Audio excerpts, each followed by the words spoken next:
안녕하세요. 면접병 면접바 영입니다. 네, 오늘은 수요일 방은 구독자 컨설팅이 있는 날입니다. 자, 다음 질문 넘어가겠습니다.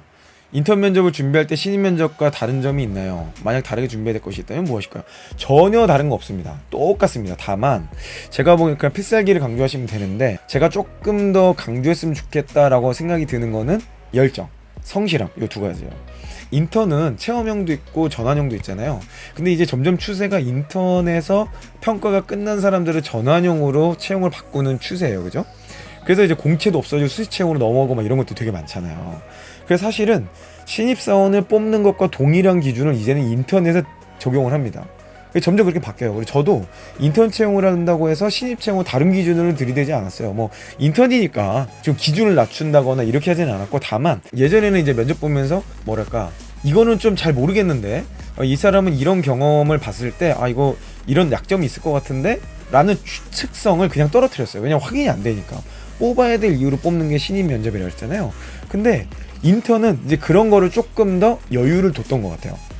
왜냐면 실제 인턴십 기간 동안에 평가를 다시 할 수 있잖아요. 그러니까 실제로 제일 중요한 건 면접보다도 같이 일해보는 게 가장 확실하거든. 인턴 기간을 가지면서 그 기간 안에 면접에서 못 봤던 것들, 그리고 면접에서 봤던 것들이 확인되는 것들, 이런 기간을 가질 수 있어요. 그래서 사실은 신입이라는 거가 경력과 다르게 이 사람의 레퍼런스라는 게 없어요. 이 사람이 어디에서 무슨 일을 해봤고 어떤 성과를 내봤고 이런 거 이제 본인의 주장밖에 없잖아요. 그러다 보니까 같이 일해본 기간 동안 깨지는 경우가 되게 많아요. 생각했던 거랑 너무 다르다.